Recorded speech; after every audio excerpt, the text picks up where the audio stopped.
ក្របីមេវាជួយធ្វើស្រែមិនដែលទុំនេ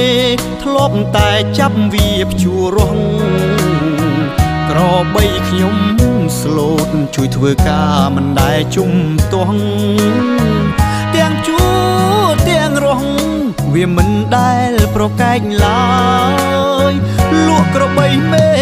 ចោលលក់ចោលព្រម៉ែឈឺធ្ងន់ក្នុងពេលភ្ជុំបិណ្ឌ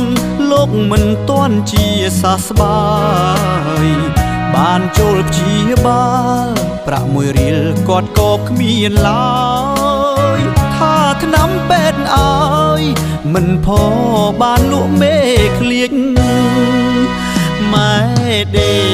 កក្នុងខ្ទមយូរខែយូរថ្ងៃកូនប្រុសកូនស្រីមិនឃើញអ្នកណាទៅទ្រាំព្រោះម៉ែគាត់ក្រគេក៏គាត់ធ្ងោទួញយំលក់ក្របីមេខ្ញុំស៊ូយំព្រួងគុណម្ដាយថ្លៃបានគុណក្របីមេម៉ែរួងសំថ្ងៃគិតទៅអាឡ័យម្ដាយថ្លៃគាត់អស់ចំបែងពេលឃើញក្របីគេនឹកដល់ក្របីខ្លួនឯង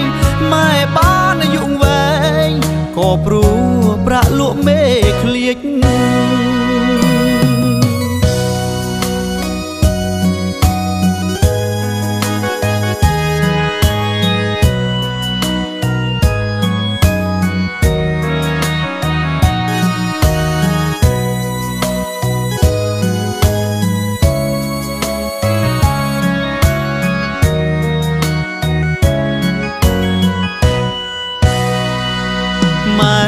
ដេកក្នុងខ្ទមយូរខែយូរថ្ងៃ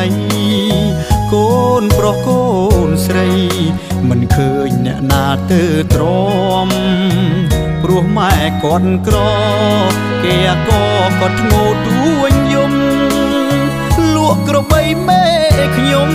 ស៊ូយំព្រួងគុណម្ដាយថ្លៃបានគុណក្របី